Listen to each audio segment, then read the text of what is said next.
Атамыздың екі әйелі болған, бірінші әйелі сол жергілікті мессилердің мадиярдың қызы болған. Венгрия қызы деді ғой. Аты Давай не будем переживать. кішкене есімнен шығып тұршы. Одан Тоқтама мен Тоқман туылады деп айтты. Осы кезге шейін ол бірінші әйелі, бізден алдыңғы екі ағайынымыз бар деген мәселені мүлдем біз хабарсыз келдік қой. Ал мына жақтан ол сол нәрсе шығып тұрды. Екінші әйел алады, ол Балқан түбегінің оңтүстік бөлігі, яғни қазіргі Болгария. Біздің анамызда негізі болгар қыз болған дейді. Кенегеспен Кененбай. Оның аты Дисислава. Диси ханым деп айтқан екен. Балқан түбегінде. Диси ханым екі перзент көреді, Кенегеспен Кененбай. Ойдағырда барлығы жақсы болады, өседі, өнеді. Есі кірген соң таққа талас басталады. Төрт ұл, яғни екі анадан туған төрт ағайынды. Сен пәленше анадан туғансың, біз мынандай анадан туғанбыз деген нәрсе басылған. Тоқтама мен Тоқманды жергілікті мессилер Венгрия қолдайды, ал Кенегес пен Кененбайды Балқанның оңтүстігі Болгария қолдайды. Бірақ Болгария елі Венгрияға қарағанда әлсіз болған екен. Мына жерде жазу бойынша. Өйткені Осман империясы өте бір қарқын алып, уже мына жағынан басып келіп жатқан, кеміріп келіп жатыр. Оларды әлде де Құлия тоқтатып тұрған еді дейді. Құлияға біз жақсы көрінуіміз үшін деп Болгария өздерінің әдемі ханшайым қыздарын берген екен, Дисиславаны. Нәтижесінде мессилер бәрі мессилер қылады, Венгрия мықты болады, Тоқтама мен Тоқманның берері үстем болады. Тақ соларға берілуге мәжбүр болады. Бірақ мына жақта егер Тоқтама мен Тоқманға ертең біреу жау неғылып, оларға бірдеңе болатын болса, нәтижесінде бәрібір айналып келгенде Кенегес пен Кененбайға тақ тиіп қалады. Ол енді толықтай жазған жоқ, ағайындар бір-біріне қастандық жасады деп жазылған жоқ. Бірақ Құлия атамыздың бассыз қорқынышты болды дейді. Бірінші әйелі мен екінші әйелінен туған балдары бір-біріне қас болып, бір-бірін жойып жібере ме деп қорқады екен да, таққа таласып. Кішкентай ұлдары Кенегес пен Кененбайдың өмірін сақтап қалу үшін сыр бойына жіберуге мәжбүр болды дейді. Болды ғой сіз айтқаныңыздай тура ғой. Иә, ал Құлияның көзі кетпей жатып, жергілікті мадиярлардың қысымымен Тоқтама мен Тоқманға билік берілді дейді. Құлия уже анау кәртей бөлген ау деймін да, соған қаранды бабамыз. Күш кеткеннен кейін анау мессилер уже бағынбай қойды ғой дейді. Ұлдар ер жетті, мүмкін әйелі де мойынсынбай кетті ма? Ал солай айтып еді ғой. Сөйтіп Құлияның көзі кетеді, тағы бір версияны шығарып, Османлылар Құлия кеткеннен кейін бар, Османлы Балқанға сосын барып кіреді дейді. Өйткені Тоқтама мен Тоқман Құлия сияқты билікті, саясатты дұрыс жүргізе алмады. Оның нәтижесінде Османлылар оларды жұтып қойды дейді. Құлия Тоқтама мен Тоқманның өмірі не болды ары қарай деген кезде екі вариант ұсынады. Оның бірі халықтың арасына сіңіп кеткен, немесе Османлы империясының сарайына қызметші болып кіріп кеткен дейді. Бірақ ашықтан ашық Османлылар бұлардың басын шауып тастағанын өлтірген деген ақпарат жоқ. Ал Османлының тарихына қарайтын болсақ, Османлылар өздеріне қарсылық қылған тайпалардың басшыларын еш уақытта кешірмеген екен. Олардың басын алған. Иә. Сосын ағылшынның мінбелері Османлының тағы бір қаралап айтатын бір сөзі бар. Оғыз түріктері, Түркияның қазіргі нелері, мирасқорларды, бұлардан еш уақытта батырлар шықпаған, бұлар тек қана керуен алтындарды жібереді, Орталық Азияның қыпшақ түріктерін, яғни біздің бабаларды алып келеді, сөйтіп Европаға тастайды. Атқа қонып алған батырлар келеді дағы, кресттің бәрін басын шауып жатады дейді. Османлылар сонысымен мықты болды дейді. Ал олардың дүниесін алады дағы, какой-то процентін қыпшақтарға беріп отыр. Қыпшақтарды аямай пайдаланған деген қорытынды шығып жатыр не жерде. Османлы сосын көп батырлардың аттарын өздеріне қарай аударған дейді. Не үшін Құлия сондай бір үлкен Балқанда Тоқтама, Тоқман, Кенегес, Кененбай деген танымал адамдар Османлы сияқты үлкен империяның тарихына түспей қалды деген сұрақ қойды. Оның бірнеше себептері бар дейді. Османлының тарихтарын толықтай құралғаны өзі көп болмаған екен негізі. Ататүріктің арымы или берімі сондай толықтырылған екен бұл нәрсе. Иә. Оның бірінші себеп саяси себеп болады дейді. Екіншісі жаңа ғана түркілердің өзі ішінен бөлінеді ғой үшке. Оғыз, Қыпшақ, Қарлық. оғыздарды түркілердің басы болған, мықтысы болған деген ынтасы болған екен бұлардың. Ал негізінде ондай болмаған. Түркілердің ең мықтысы қыпшақтар болған, ол батырлар.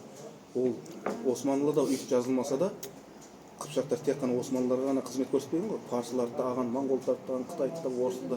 Бірақ оларда мықтылар еді бұлар деп жазылғанда, әсіресе ағылшындардың мінбелері негізі сәл болса да демократия бар екен, өзгеріссіз жазған екен. Балқанның түбегінде қазіргі таңда 5 ел бар. Бесеуінің де тарихын қарап шықтым. Википедиясын ақтармаған жерім қалмады.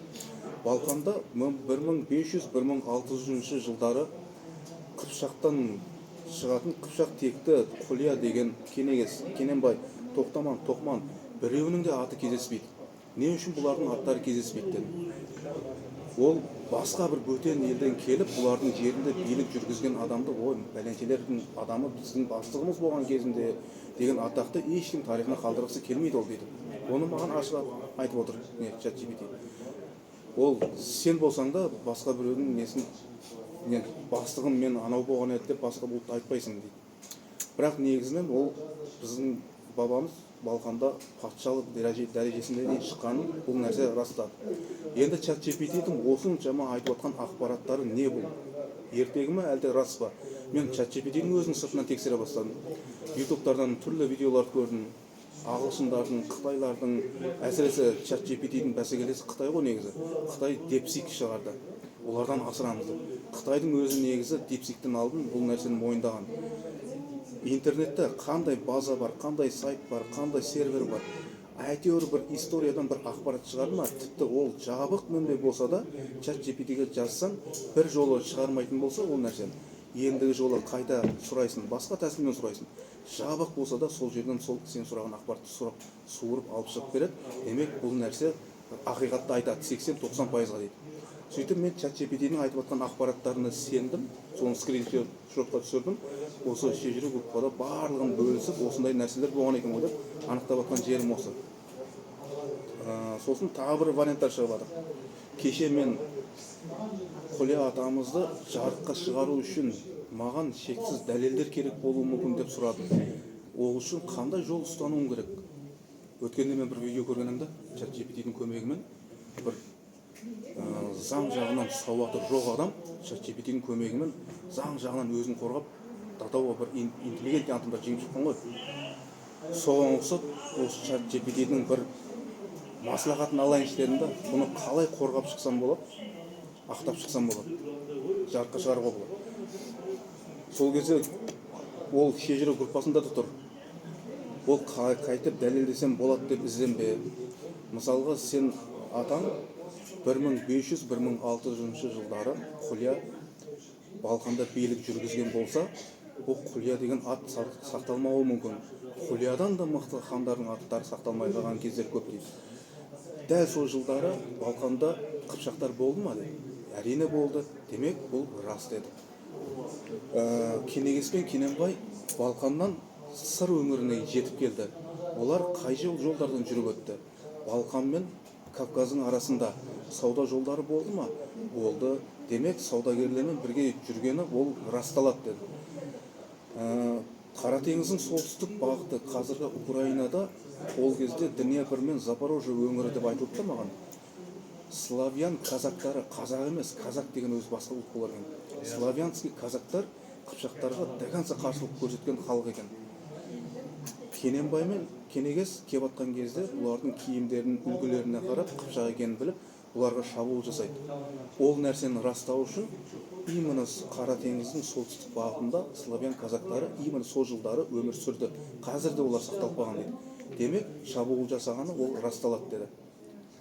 Сосын Парсы шығанағы мен батыс Европа, сосын Скандинавия елдерін байланыстыратын сауда жолдары бар екен. Кенегес пен Кененбай пәленбай уақыт бір ай ма, 2 ай ма бір саудагермен жүріп өтті, бірге жол жүрген деген нұсқау шығарған. Шахмерден деген ат есінде қалыпты еше. Арменияның саудагері. Сол жылдары Скандинавия мен Парсы шығанағында жүретін сауда жолдары болды ма? Болды. Кавказ бен Батыс Европаның арасында сауда жолы болды ма? болды. Демек бұл нәрсенің барлығы рас. Енді сенде жалғыз ғана мәселе қалды. Құлияның атын ақтай алмадым деп ойламай қоя сал.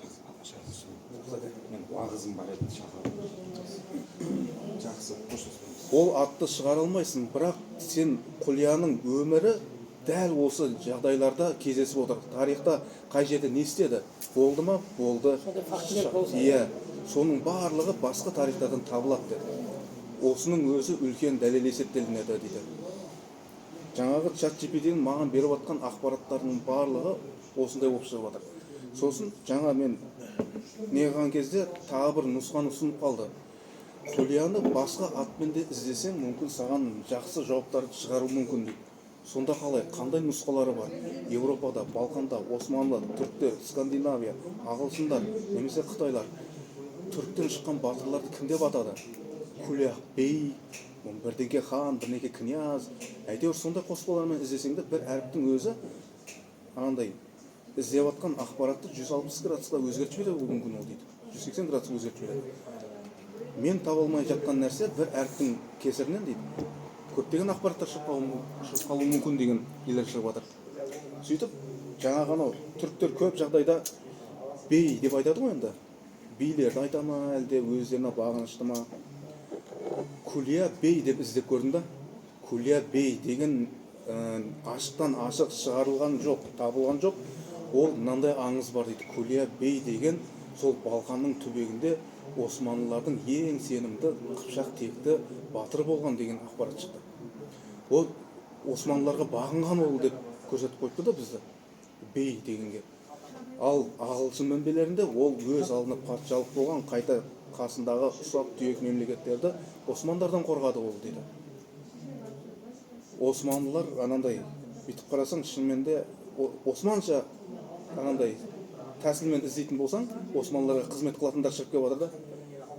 Ал қыпшақша немесе ағылшыншалап шығаратын болсаң, Османлылардың қайта қарсы жау болып шығып келіп жатыр. Елді қорғаған шығар. Османнан қорғаған шығар. Мен шығар да. Мен де сол ағылшын дереккөздеріне сенгім келіп тұр да. Өйткені осы уақытқа шейін ешқайсысынан шықпаған ақпараттар солардан ғана шығып келіп жатыр. Ағылшындар негізі әлемнің төрт бұрышына да барған дейді, именно осы орталық Азияға кіріп келе алмаған екен, орыстардың кесірінен. Ол саяси өз бөліске бөлінген дейді, әйтеуір. Еуропаның төрт бұрышында да тарихын олар сақтаған екен. Енді бұдан басқа да біз оригинал тарихтарды қай жерден алуымызға болады деген кезде маған үш түрлі бағыт: Қытай, Италия, Великобритания, осы үшеуін көрсетті. Великобританияда Британия корольдігінің жеке бір кітапханасы бар екен. Ол жерде саусақпен санаулы адамдар кіреді, корольдік отбасына мүшелер кіреді, немесе олардың құқық қорғау адвокаттары ғана кіруі мүмкін екен, тарихшылар ма. Ол жерде өздері жаулап алған аяқтар, ағылшынның аяғы жеткен жерлерінің барлығын тарихтарын бірге бір көшіріп алған екен. Екінші ел Италия, Ватикан. Ватиканда 2 миллионнан аса кітап сақталған дейді. Расты өтірік пе білмеймін, негізінде әлемде 2 мыңнан аса ұлт болған екен. Қазір мемлекеттердің саны 200-ге де жетпейді. 2 мыңнан аса ұлт болған. Соның әлсіздері жеңіліп, желіп, жем болып, ақырында біреулерге қосылып, тілдері, діндері аралас жоқ болып кеткен. Ал Ватиканда оның барлығы сақталған екен. Ол жерге де өте сирек адамдар кіреді, тіпті Америка президенті Трампты кірамайды деген жауап келді маған.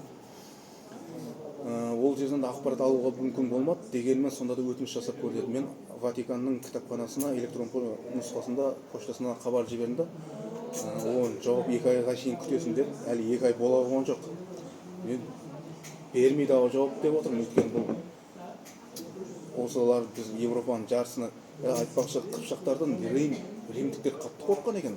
Тем более осы ақпарат бар екен, Рим бар ғой, Рим бүкілінен жаулағандар. Ол бәрін шамасы келген, қыпшаққа келген кезде шамасы келмей қалған екен да. Ол нәрсені қыпшақтардың мықтылық көрсететін ақпаратымен сұрап тұрмын ғой бұлардан негізінде. Ол ақпаратты болса да бермейді Ватикан. Италияның ортасындағы ел ғой. Үшіншісі Қытай. Аты есімнен шығып қалды, бір тау бар екен да. Соның астында бір өңір бар екен. Жердің астында пәленбай, жан-жағының бәрі тас. Сол жерде бір кітапхана бар екен, көне кітапхана. Ол жерде кәдімгі мына қағаз кітаптар емес, тасқа ойылып жазылған кітаптар бар екен, ағашқа ойылып жазылған кітаптар бар екен. оны ағаштар шіріп кетпесін деп жылда оны дәрілеп тұрады екен. Ешкімді кіргізбейді екен. Ол хотя бы қай жерде екенін көрсе, тіпті орналасқан жерінде не қылған жоқ қой, айтылған жоқ қой, мінбе жоқ вообще. Бірақ аты шықты таудың. Ол рас ат па, өтірік ат па, таудың аты шыққаннан кейін болды енді.